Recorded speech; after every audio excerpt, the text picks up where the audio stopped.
What's up everybody? Today's video will be truly electric. I'm really amped up about it, so let's make some sparks fly, shall we? Back when we were making Slice of Life, we were doing these traditional matte paintings for a couple of shots in the film. And we had one where the car was flying into the distance. We wanted a lightning strike back there in the sky to add some dramatic flavor. Now, of course, I could have easily go to After Effects, apply the built-in lightning effect, slap some glow on it and call it a day. But, you know me, that simply wouldn't cut it. So instead, I delved into research. It's very hard to find much info on the way they did it in the old days. Just a written article here and there. I found some explanations in the CineFX magazines that I own, and as far as I understand, the animator would hand draw these lightning effects on a piece of paper, frame by frame, until they had a full animation. Then the whole sequence was reprinted as an inverted black and white image, so the lightning would be white against black. Then it was filmed on the animation stand, it was evenly lit from the sides, and filmed from the top. They could also add color by filming through different color gels. The finished animation could then be composited into the film over the live action. It was used in numerous films, with some better known examples being Star Wars or Ghostbusters. I also remembered one visual effects shot at the beginning of Blade Runner, where one lightning strikes the city. I imported this shot into the editing software and closely examined it frame by frame. First of all, it definitely seemed it was hand-drawn, it had that handmade quality. The next thing I observed was that it lasted for 7 frames. Recordings of real lightnings show that they tend to be much faster, often lasting only 2 or 4 frames. And this was 7 frames. They perhaps did it to make it more visible for the viewer, but it definitely gave it this elusive stylized feel, so reminiscent of 70s and 80s effects. So it was time to try it out. I took some transparent acetate sheets and asked Stepan, our matte painter guy, to paint some lightnings. He painted 4 different lightning shapes, as well as illuminated clouds on a separate sheet, and lastly he traced the outlines of the structures from the painting as if they were illuminated by the lightning. I photographed all of the sheets and darkened the blacks so that all that was visible were only the painted parts. Then I was thinking, how did they get this glow? As far as I know, they would sometimes airbrush the glow directly on the sheets, or perhaps film it through some diffusion filters. But instead, what I did was I just rephotographed every sheet, but this time out of focus. So I got the blurry, dispersed versions of the lightnings, which I could then add over the ones that were photographed in focus. The result seemed like it could work, so all I had to do was add it into the matte painting in the correct place. This is the ungraded shot. And this is the final version seen in the film. You know, I was quite happy with the result, and I think I managed to capture that analog feel that I was after. The illumination of the buildings appears after the lightning strike, which is not logical at all. It should happen at the same time, right? I have no idea why I did it like this. I was younger and much more inexperienced in the ways of the world. And another thing that we got wrong, and I realized it only later, is that we changed the shape of the lightning in every frame, which is not how they behave in real life. Real lightnings hold their shape throughout their life and just grow and branch out. So, fast forward a few years, we are now making this Splashback movie, and one scene takes place during a lightning storm. So the celestial serpents of electromagnetism and I were to cross paths once again. This is the exclusive behind-the-scenes footage of us filming one of the shots from this scene.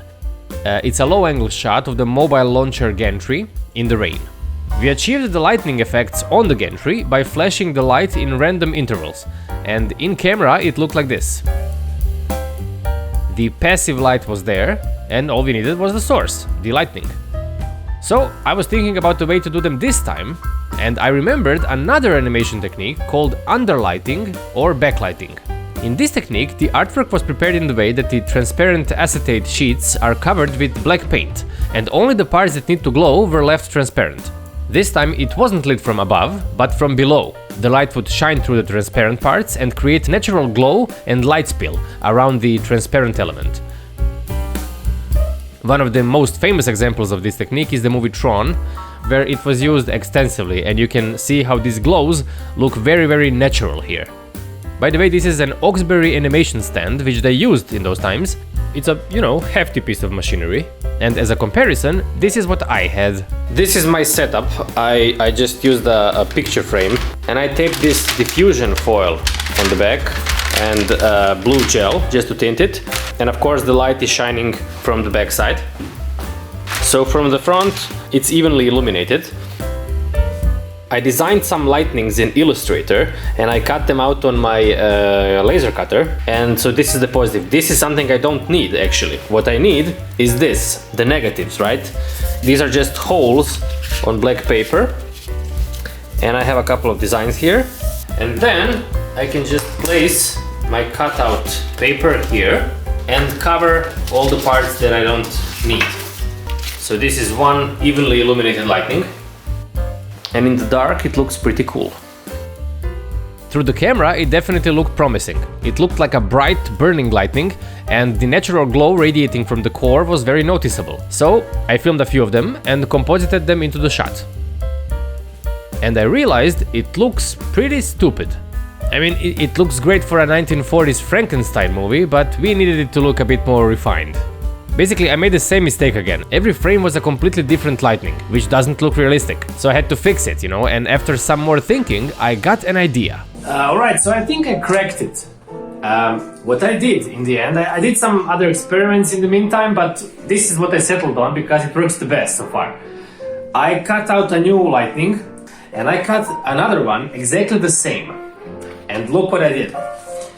I placed one on top of the other. And of course, when they align perfectly, you can see the lightning completely, something like that. But if I turn it a little bit and move it, look at this. It animates. It actually animates from top to bottom. Isn't that amazing? Like, it's the most simplest thing ever, but it works. So with the new technique working beautifully, I went and filmed many different takes, moving the paper at different speeds, and trying all kinds of movements.